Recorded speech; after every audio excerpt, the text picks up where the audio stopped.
السلام عليكم ورحمة الله وبركاته. معلومة نكسل أما قرب نكسل دمانت النادي البصل عنتين وإذا جمع العلمية أنا سوى جبتين كل كائن يقول ولي وقت وأسوي أديري هاي لا تكون أيوب ذهين ضد أرضية لقيها بيتنا ضد شقيستا أديات بنيجا مع العلة ولي بالملف ونقوى البرنامج وحاروا إن واحد كشجنا بوجا جورك أنا وميه ضدك مثلا وحف عربي نقوله تسليع وحاله تسليع المعرفة أما إلا سبب لقى ديجو وحلا قطر أقونته أو سلعات أما وحشي لك قطر لقى ديجو وحان من سنة هاي إن أقونته تهاي واجب عليه قفل البقير وهلو يدو فريقه هدي بقول قراء يهدي مقال قراء يهدي وبحنا صار يهدي علم بارس لهلو ضدكوا أي هلان لكن ما دام ضدكوا أي سكر أركدويهن دائما بوقتو ولا كذا وحيابها مركا أنا وحسن هان جعلين وحكمل إن بوق الله سمي دافر هو بومبون بوق الله سمي دعايد يحاول إن تبكي لقى بوقي لقى قال صراحة أنا هاركسا بس سعر بوق طلع أكثر مبيعا وهاركسا حتى يصير دكان وحارب على بوق أوقع شر بدل هذا بوق عصا قدر يصير يبوق أوقع شر بدل مركا شركة ناس وحلم إذا أنا بوق صار وحقوله صاحب تي في بعد هاي أما مالي في عم على البوق أنا قري حد إذا عاد كشكت أما تي في قاعد بدل دونتو الفيلم هذا حد على عمل سنة بوق فيلم بدل يسوي ذكر وكذا بوق فيلم بدل بوق في عم أساليب تحكمت أما قام بوق دعاية لو سمي وحكمت دافورك واحد معنا أو علمية أما عرقتية أما قون بوق دافورك وحبارسية بتشوف أنا سنة من سنة ضد كيسوي ما هذا وأن ضد عن فهسنين بواحد ما شاء الله عمري صادرتين يعني وما سمين واحد دافره وعرف قفل أصلا بوق قطو وأصله قيميه وأصله كدبنا وفي الكفر عليه أنا معناها عن رأيي أما عرفتي إذا أما أنا أما ميلي أنا إلى الشقية أي سبوق قصبي وبوق قطعه وأمانه تاسا لو ترى لما كنا مانتا عن برنامج عن هالكن جيجان الماضي أحمد يرك الله كل يوم بحمل يا رجال بدون والسيجار والوضع حرير ليس جود أنا أمرك حكى صدقني إنه ما دام أسيب بوقتي هاي ببوقي كورني وحالة دي سي كده ما كان شكل سنة وش يقدر يخفي في عنه آذح وآخرية دقائق تشوفان لكن جيراني رجونا إسر وضعين دي رج ما قرن صعبتهم أيوه وفي عنتها وراكسنتها لكن قف انتوي آخرية وقرفة أيوه دائما الصومالي ده أنا أما ضدك بري قارن بري أدوه كنا معناها بري قول وجهي ده منطقة قارن أدوه ووستي يست وقت يعني رجال بيت ضدك عن هين وحان فيرنا قفك شخصي كان فيرنا ما فيرنا قرارك قرن صالحان حسن بوق قري جور قفك أريج يجعل حسن هان أما صاحبك يا أما ورالك يا أما أهلي قرابي يا بوق وسكت عرانا يا الصور آخر صوت أنا قري قفك أنا شخصيان أنا جهلي أما النعب أما الطبيعة هان أما الديجان هان أما قبيل هان أما عرقتي هان عن كل فوق نهاي وحي أنا قري ونعيا دائما تاسم بدن على لقمة يسوع عرقتيها وهم أنا تاسمله حال رأينا النسك أما بوق أما مادة أخرده أضو مسك هذا كم قيه قفك قري الله تعالى مش مركب حماش عقو قري وحنا أما حم أما في عن أما قالها قرأ أما قفك أدوك ونعبتها قرأ أما قف عن سيسارك تهنا قرأ وحي إلى أخرده هذا هو قفك مسكحة من قفك يجري مدام قفك وير ما أنت ركن جامعة دوك بحي أما الدكتور وكبحي أما ماستر يبيجي وهايستو وحب اللي اسمها أغلى جاج مقت إن لو فكرة معها وأنا دول فكرت أركتها هذه يلته نكا وحي هي نكا سحوق قرأ وح في علي أدي هو ما أنا ملقوعة مرة حار رباني وهذا الكيان أنا بدين بوك أنا صح مرة صوته aniga waxaan markii aan hadlayay aan ku soo xornaa rag ama Axmed ka wada hadlaynay in dadka si fiican buug u akhriyay ee xog ka haysta ee dhalliin gorfeen kara ee dhaliili kara ee amaani kara ee si deeply ah wax uga sheegi kara ay meesha suuq imaadaan sadarteed inaan ka hadlo ma rabo buug wax ku qoran waxaan rabaa inaan aragtiyo badan aan dhageysto ragana aan isbarano way suuragal u dhici kartaa dad badan meel badan suuq geeno oo rag aad u hadlaan oo لكن waxaan ka jeclaystay intaan soo imaano wada hadalno waxaan rabaa markaa badan ay idinka dhageysto haduu yiraahdo mana ahaan u maleynayaa in wax protocol iyo rasmiyad iyo mijirey qof kasta oo xog haya gacantu taagaya Axmed baa noo siinaya kadibna qof kasta fikirkiisu ka dhacaya waan soo gabagabaysanayna waa intaas bismillah ilaahay ma taqaan koowad marka labaad dhamaan noolaadaha meeshan kulankan qiimaha leh aan kula kulmayo maanta gaar ahaan أحمرض waxay tiraahdaa يتكبرت His Excellency حسن محمد أخرس كلية في عيني أنت بدن لكن جوري وبوقتها النصيب كويس يكمل هنا نخريه وبوك كوبن بلارنا وحويان بانو مريني بقول لي 400 بيج ولا 400 عوان كوبن جوري iyo magaciis weeyaan laakiin aanu waxa kale oo dhihi karaa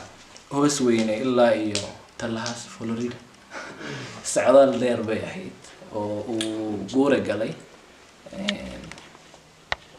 marka guure marka koobaad jiilkayga ama facayga ama generationkayga ayuu yani aad u khuseeya waxaan anigu dhahaa qurba joogta qaran joogta generationkayga laakiin ruux inuu jigjiga ku dhashay ama harar ama adsaaba unan arag dhagax buur ama qabdahar ama goday ama uu ku dhashay something like hargeysa aan ka soo qaadno una burcay iyo boorama unan arag wuxuu la mid yahay in ruux de qurba fog ku dhashay dalkiisina aan garanayn marka my generation waxay u badan yihiin xagga class bay ku bilaabeen meelahan ay ku dhasheen bartamay 1990 iyo waxyaalo meelahan ku dhasheen dugsigii way xaggan ka bilaabeen haddana dugsi heer hoose iyo heer dhexe iyo heer sare markaana jaamacadii bay sii dhigteen way sii shaqo galeen haddana shaqada meelaha geenin ama ayna iyagu intay u qastaan ayna tegin ma arki karaan markii aan goor akhrinay idea kamaan haysanin dadku waxay dhigi jireen qaxooti baa la tagay dadka maxaa qaxiyay baa dhigi jireen maxay qaxootiga u galeen laakiin markaan gooraan akhristay gooraan israacnay hoos weynaan ka bilowna socdaalka waxaan wada aadnay kaambiyadii qaxootiga Soomaaliya dhexdeeda wax guri sharaacan la galay waa noolaanay xagaaban xooyo ku nooleen markii dambana waxaan sii tagnay Muqdisho iyo xamar iyo haddana waxaan ka fikirayay dadku sidii loo qaxay iyo dibku sidoo ahaa maxaa la isku haystay markaas xagga waliba qisooyin saameyn badan baa jira guure markuu la noolaa Leila iyo it was very effective bay ahayd haddana qaxooti kale oo kakuma ahayd horta kakuma haddana ilaa iyo noloshii adkayd in short waxaan dhihi karaa waxaan ka bartay guure qodobo dhowr ah waxaan ugu horeeya nolosha miyiga sidee bay ahayd gaar ahaan hooyada miyiga ku nool sidee bay ahayd hooyo iyadoo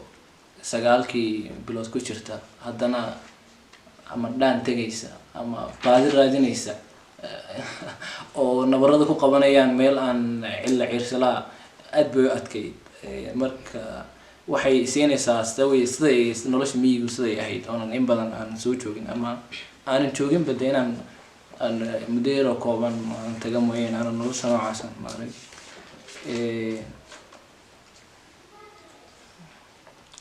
qaraabo xiriirinta Soomaalida iyo gobonimadooda waxa aad muhiim u ahaa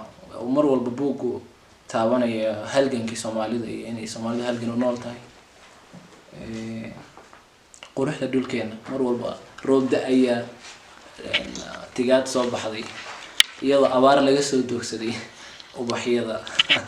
sawir qurux badan bay waxa kaloo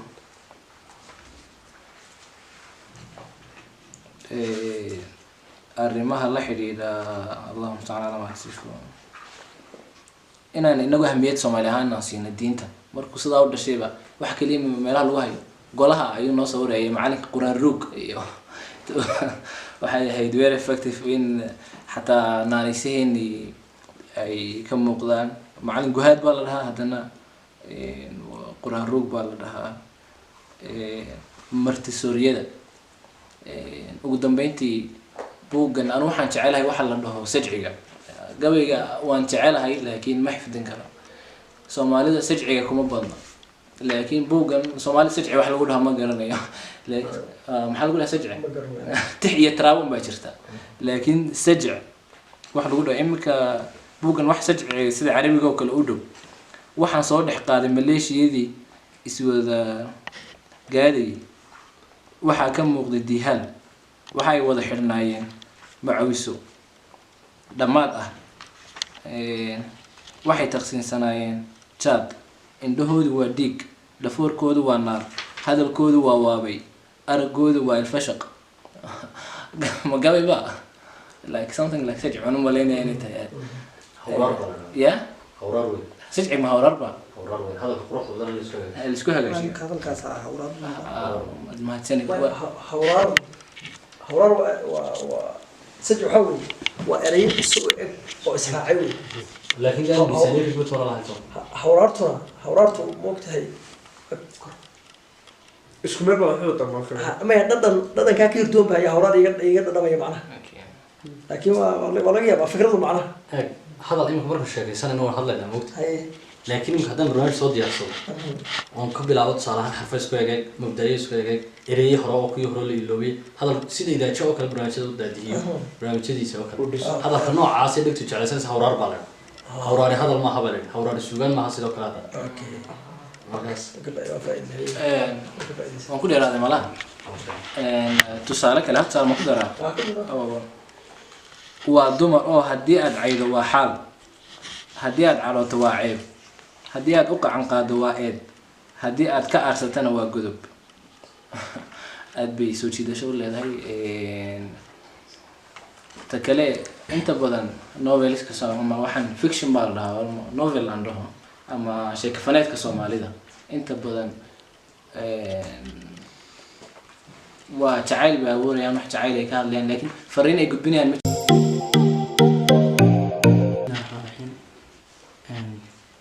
marka hore si guud dhammaan midku magacaynayaa macalinka iyo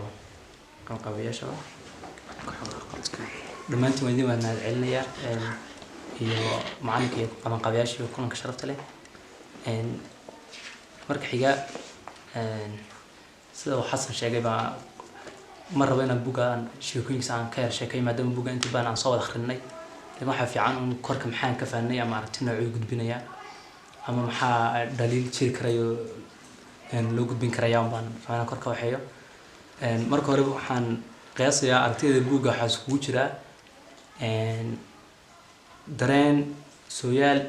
dhaqan iyo duruuf intuba way ku idin yihiin buugga marka qaar dhaqankii Soomaaliyeed buu ka sheekeynayaa oo waxyaalo badan dhaqanka Soomaalida ku jira marka qaar taariikho hore baa ka buuxo oo maadaama xilli uu basgareeyay xilli hore ahayd buugga taariikh baan soo gudbinayaa inka soo xooggan u sii gudagin laakiin ani ahaanta igu la yaabka badan buug amaanayo iyo qoraagiisa waxa weeyaan arinta dareenka buugga wuxuu sameynayaa matalaad camal inaan yar oo 77 dhashay ama meelahaas kala noola marka inta baan akhrinaysid buugaagta taariikhda waxaad akhrinaysaa 77kii dagaal intaas lag baa dhacay intaas la dilay wadamadaas loo heshiiyey macnaa waa jawi kore laakiin inaan xilligaa noola dareen noocay lahaa matalaad noocaas ma jirto inta badan inuu dagaal dhaco laga sheekan karaa wixii la geliyay faa'iido khasaaro ama in horumar la gaaray iyo bariisamada soo maray laakiin dareenka shakhsiga xilligaa noola baa aad muhiim u ah marka taan aad wala yaabo xiyaan inaan baadiyo ku nool marka hore dareen nooca baa ku sinaa nolosha ay ahayd dugsiga quraankii loo kala jiray xaaladii jiray الله دي الراعي معنا درين نوعس وكله كوريا حتى بوجسو ضدك وان آخرنا درين كل يلعنا يوم مر والبا وحالتنا مريو وحكوا بيزجرنا يا حالات داس روحها أنتوا أوان كريا عمل وحك كابد أنت بنقوم السنة يوم إن عند سجل جل حكت قاعد كريو حكت كابد نور روحها كشكانية بدنا روح كسر كذا كشكانية لكن تو حب أنت هاي حك روحها وقاعد كريو لارنا أنت وين فاهمين أنا ما فاهمين معنا سيف عن ولا كم قاضي مركله buugga soo matalaadiisa si wata wuxuu matalayaa inaan isna magaalo soo galay oo baadiyo ay ku magacaabaan oo shukaansi tagay oo halkan gabdhihii muqdisho ama xamar oo si fiican ugu shukaamin lahaa uu bilaabay gabay iyo gaaraar iyo waxaan loo joogin taa ku dhigan macna kutinsa macna ismaan dhaafka xilliga jiri karaya macna dareen noocaas toos ku siinaya macna dareenkaas mar kale hadana inaan isna shaqaale hotelka ah oo rafaadsan حتى saaxiibka masaajidka istaagayo nolol noocaas inuu ku sameeyo inahaas waa inuu buug amaanan yahay oo arinta ugu muhiimsan ay tahay un matalaad uu shakhsi matalayo malahana dawaa buugan marka sheekfanadka nooca noo qoray waxaan ka arko dr afrax buugiisoo kale maanafay oo kale aad loo limiya dareen kusna ku siinaya oo xaalad xilliga jirta inaad la joogta lagaaga dhigay camal xogta xilliga intaad ogtahayna way xadidan tahay inta kalena waa ما حدنا لو ما بيسقرني روح حلقة. بسم الله الرحمن الرحيم الحمد لله والصلاة والسلام على رسول الله مقعي محمد عبد السلام شاحور waxaan kamid ahaa ardayda Soomaaliyeed ee jaamacadda Jigjiga dhigta anu deegaanka mar scholarship ahaan dadka marka fursad oo ka hawiyaan wadankan ka helay Ethiopia oo mahadcelinayaa Ustaad Xasan Qorane fursadan qaaliga ah oo nasiiyay iyo dhammaan khiyaarta kale ee kulanka soo agaasintay oo mahadcelinayaa Ustaad Xasan Qorane waxa uu muddo dheer baan intaan arag ka hor sanadka hore waxaan saaragnay si toos soo aragnay laakiin waxa way muddo dheer baa waxa weeye qoraaladiisa aan akhrisan jiray waxaan ku xiraa page Facebook ku lahaayo Soomaali xadaartan thaqaafayn saxaaba jacala suwaankiisu maqaalo badan oo Carabi uu ku qori jiray marka dad badan oo buug aan akhristay waxa laga yaabaa ustaadka inaysan aqoonin oo qoraaladiisa hore ee Carabiga hayaan buugiisii hore oo Januuban ma wara asafana ahaa kale aysan akhrinin markaan waxaan aad u jeclaa luqadii Carabiga uu ku qori jiray oo rag waaweyn qofka de luqadda Carabiga yaqaan oo adabkeeda yaqaan wax ku akhrin jiray Raafici iyo rag waaweyn aqaadi baad soo xasuusanaysaa marka aad akhrinaysid marka hadda marka arkay qoraalo badan oo Soomaali uu leeyahay ma akhrin buugan hadda marka akhriyay waxaan arkay de dhan sidii Carabiga uga dhisan yahay sidaas la mid ah waxa aan ka liidanin inuu Soomaaliga ku yahay buugan guud ahaan uu iska fiican yahay buug qiimo leh iyo qaab qoraalkiisa xitaa ay tahay qaab Soomaaliga ku cusub oo buugaag badan oo nooca u qoran aan helaynin anu waxaan rabaa in yar inaan istul istaago faqrad kamid ah buug cutub kamid ah oo aragtida Soomaali weyn oo ustaadku aad dadka Soomaali weynta ugu ololeeya uu kamid yahay in badan xitaa qoraaladiisa markaan arkay oo waxa weeye dad badan baa waxay weydiiyeen maxaa af Carabi wax uu qortaayo inuu yiri macnaha soo mararka qaar dhahay inaan ummadda kale ka galo taariikhda Soomaaliya maadaama taariikhda wax tashwiih la dhahaa lagu sameeyo sumcad darro baa lagu sameeyo taariikhda waa la fool xumeeyaa marka ummaduhu laguma yaqaan hadda Carabta oo kale dadka kale kuma yaqaanin Soomaalida marka in dadka Soomaalida laga gado oo masaaxadiisa Soomaalida dhulka ay degto oo 1 milyan lagu qiyaaso dhul gaar 1 milyan oo kiiloomitir gaari wax aragtiyaha noocaas oo kale in dadka ajaanibta laga gudbiyo waa wax aad u fiican marka mabda'a Soomaali weyn oo ustaadkuna aad ugu ololeeyo anu laftirkeygana de mabda'a aan aaminsanahay uu yahay oo qof walba Soomaaliya hadda buuga ciwaankiisa xitaa waxa ku arkaysaa hanka Soomaalida iyo hadimadii gumaysi hadda anagu gumaysi 5 baan loo kala qoqobay labada hadda Soomaalida oo horta koonfurta iyo waqooyiga oo 60 raacay Djibouti ayuu gaar u go'day NFD oo Kenya raacsan iyo kilarkan oo ogaadeen iyo raacsan Ethiopia raacsan shantaas bay Soomaalidu ahayd marka aragtida mabda ahaan waxa weeye waa mabda qof walba la rabo inuu aaminsanaado oo dhalinyarada la rabo marka laba waxa la rabaa in la kala qaado waxaan mabda ahaan qofku wuxuu ka aaminsan yahay iyo waaqic ahaan hadda suuragalkiisa iyo qaabka hadda ay noqoto inuu ku suuragali karo kale sanad ka hor baahid baan u maleynaya qoraal baa Facebook ku qoray oo aragtida Soomaali weyn dulka salaaxid mise salka unkid aragtida marka in hoosta laga soo bilaabo oo dadka la dhiso oo hadda tusaale ahaan at least Soomaali laba gobol baa xor ah waqooyi koonfur hore isu raaceen hadda waa kala go'een Somaliland waa go'day inkastoo weli la ictiraafin way go'day dowladda ictiraaf bay raadinaysaa marka intii Soomaalidan kale lagu soo hordi lahaa iyo Soomaali weyn la isku raadin lahaa in waxaan ka jeclaan lahaa in hoosta intii laga soo bilaabo in horta inta koonfurta horta oo isdiidan koonfurta dhexdooda hadda isku dhexyaacsan la mideeyo kadib Somaliland la qanciyo oo la wada hadlo oo wixii gar iyo gardarra ay tahay la soo wada fariisto markii inta Soomaali ahaan u jidha ay israacaan oo ay dad noqdaan oo wax noqdaan hadda tusaale ahaan haddii kilkanba hadda hadduu dhaho waa go-aynaa annaga Soomaali weyn baa ku biirinaa dee laba qaawan isma qaada wey adinku amni ma haystaan nolol fiican ba haystaan waxbarasho fiiriya haysataan waxa waa naga fiicantii markii dee si markii loo dhinacyada qaar markii laga eego dhinacyada ka fiican waa jira laakiin si guud markii loo eego laga yaabaa waa naga fiicantii marka hadda haday dhahaan tusaale diyaar baa wanahay Soomaaliya maxaa ku biirsa wax haystaa ma laha in marka hoosta laga soo bilaabo markii intaan hadda Soomaalida xorta ay israacdo kadibna kuwan kale loogu dayo in la qanciyo ka aragti ahaana dee waa aragtidii dabcan aaminsanahay laakiin xilliga hadda la joogo in qaababka loo raacayo iyo kala horumarinteeda iyo in wadada ay loo maraba anigu aragti ahaan aan arkaa waana dee aragtidina waa liiga aragti duwanaan kara wax dhiba kuma jiro si guudna waxa way buuga waa buug qurux badan ustaadkana waa mahadcelinaya waxa way juudiga dheeraadka oo bixi waliba hadda isagu laba af wax ku qoraa way yartahay dadka macnaha ibada noocaas oo kala leh rag waa jira Soomaali aad u qoray Ingiriiska ku qora rag Soomaaliga ku qoray baa jira waxa jira rag Carabiga kaliya wax ku qora laakiin qofku inuu labadiiba isku wado oo laba jimhuur hadda anigu saan buugta Carabiga aad u akhriyo Carabiga baan jecel hadii buugi Soomaaliga aan helo dee waa akhrisanay hadii isagoo Carabiga aan helana waa si wax wanaagsan weey marka ustaadkan markasta oo mahadcelinaya dadaalka dheeraadka oo bixinaya dhalinyarada oo imaansi buugoono soo arkay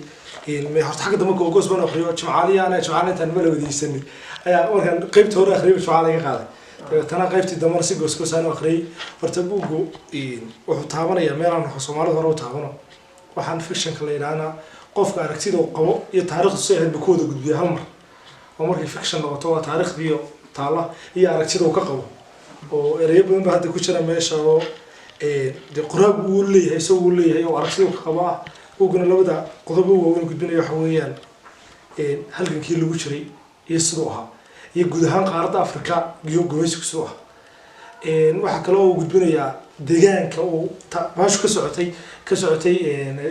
socotay jabhada iyo halganku ka socdeen si fiican buu qofkii aan aqoon ka faraya marar badan waxaa jirta anigu dhulka horta gobolka Shabeelle aad u aqaano oo ma tagin laakiin isaga in badan ma ka bartay oo hadda salahan buugta novelka oo kale Amina maxaa la yiraahdaa manafay oo kale aanadii nagay Muqdisho toos baa lagu baraya gobolka Mudug toos baa lagu baraya kadalik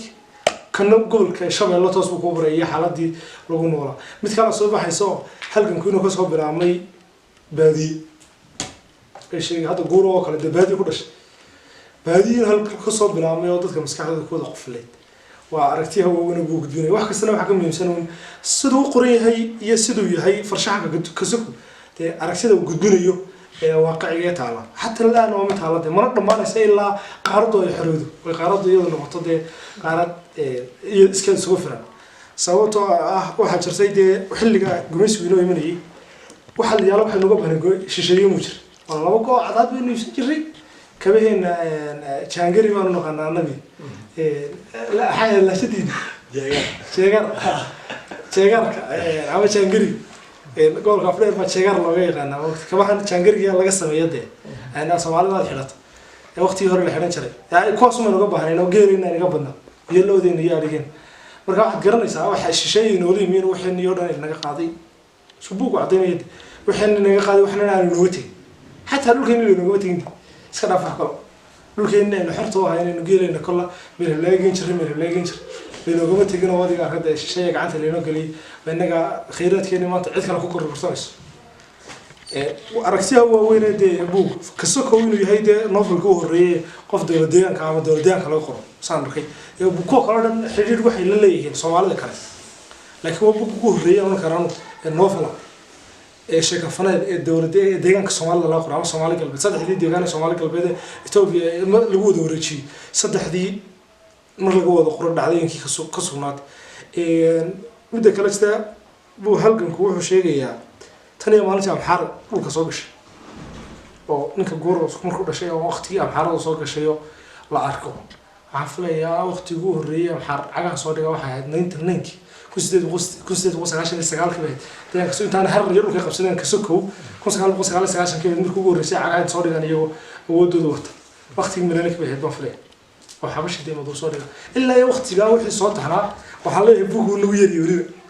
marka taariikhda laga warramo dee oo novel laga dhigayo waxaa oran lahaa anigu buugu yari qoraa inuu 400 iyo 500 oo page noqday oo uu bato sababtoo ah dhacdooyinkii oo dhan inaad meel kasta xataa deegaanada Soomaalida oo dhan hadda maadaama soo martay intaad kordhiso aad aragtidii laga qabay gumeysaa sidii loola dagaalamay adoo guuray iyo xaafadii kooda watalay baasha ballaari oo guuray qoyskoodii iyo halgankii iyo sidii wixii intaad ballaariso ilaa daraf ka daraf min saax dheer babari noogu xigtay ayaa falaya min saax dheer ilaa iyo intaa ka dhaxaysa halganka sidii looga jiray sawir weyn oo inaad gelisana waa jeclaan lahaa oo maadaama buug ugu horreeyay dowladaan ka soo baxay noo fala haddana waa inuu saameyntiisa yeesho maalintii anigu aan 220 page ku arkay baan ku wari ninkan aan ku needo qoraaga buug inuu yiri buug hay inuu batay haydo oo inta ka bato aragtiyaha dee waana soo dhaweynayaayo anoo ka gorofaan waxaan dhibinaa buugaag waxaan ka dhibinaa adeegan gorof online books aniga iyo dee gorof asxaabteeda rasmiga ah ka jooga aadka ula shaqeysa Jimcaale iyo Ameer iyo nimanka kale oo dhan oo wada shaqeynaa laakiin waa ragga buugaagtan magaalada soo gelinay nagala qayb qaatayo meelaha tii u dambeysay markii tirko ugu dambeeyay sameynay 420 buug baahay buug baheed ma filayaan soo gelinay deegaanka oo dee ku faafayo mooyaale dolacado go'isay diradaba afdheer baarreeya qurraxay shabeelle jarar iyo gobolka faaf intaasaan gaarsiinay buugta dee cala inta ma diray meel kasta marka deegaanka gudihiisa laga eegay dee buuggan wuxuu ka mid noqonayaa buugta dhulka gaaray Axmed Gahaad baa afilaya qofkii lagu saagaajino oo Axmed Gahaad baan lagu ka iibsaday meel oo dhigay marka waan soo dhaweynay horta intaas waa iga arartii iyo hadalkii ka sheega fanada ahaan waxay noqonaysaa dee qoraa inay dhalinyarta deegaanka ku dayato ay sheekooyinkan oo kale marka la qof deegaanka u dhashay oo qoray qof markuu xaafadiisa qof ka soo dhex kacay oo qoro way saameyn ku yeelanaysaa oo dhalinyar badan baa markaan ku nidhaanayo ninkan aan deegaanka qoray oo deegaanka jeedo oo ay suudinay waxa oranaya wallahi waa inaad ku dayato waa adiguna samayso waxaas kala samayso taana waan kaaga mahad celinaynaa waxa kale oo kaaga celinaa kulankan oo kale weli mayna samaynin qoraayintu inoo yimi isagu buugiisa noo sharaxno oo su'aal ka dee dadka maxaad ka qabtaan sidoo aragtaan iyo aragtidoona taasina waa wax uguba oo ay kaga daynayaan dhalinyaradu qoraayada imanaya iyo dad kale imanaya oo dhan waxay noqonaysaa dee hab cusub oo loo sameynayo oo gorfan yar aan lagu ballamay ay waqti haddii la ballamay la hadda dee anigu ma barka akhriyay 3 bilood ka hor bayd waqtigii aan buugan 3 bilood ka hor bayd haddii gorfan da rasmi ahaan lahayd buugan inta soo laqaan daba iyo dacwaan la iska fariista bismillahir rahmanir rahim magacaygu waa maxamed xariir jaamac badanaan kulley magacayga xariirin baa lasoo ka yeelaaba magacaaba buugga aan ahaan waan akhriyey kulley waa buug macnaha noveliska ama sheeko faneedyadu caalamiyan way kala duwan yihiin waa sheeko novel trailer baa la dhahaa sheeko novel history baa la dhahaa sheeko novel noocyo macnaha way kala duwan yihiin waa sheeko novel macnaha sheeko faneed taariikheed weeyaan macnaha sheekan waa taariikh buu inooga warramayaa waxyaaluhu inooga warbixinayaa wuxuu ina barayaa macnaha caalamku ina geynayaa meeluu inoo sawiraya wuxuu inoo badanaa buugu macnaha gundhaca buugu taariikhda uu ka warramayaa waa 77kii macnaha taariikhda la dhaho waa 77kii 77 dadkii Soomaalida ee Soomaali galbeed dhibaatadii qabsatay macnaha mabda'ooy rabeen iyo markii dambe dhibaatadii kala kulmay marka hadii ay noqoto personality macnaha sida quruxda badan uu sameeyay waxa weeye lagama wada warrami karo dhamaantood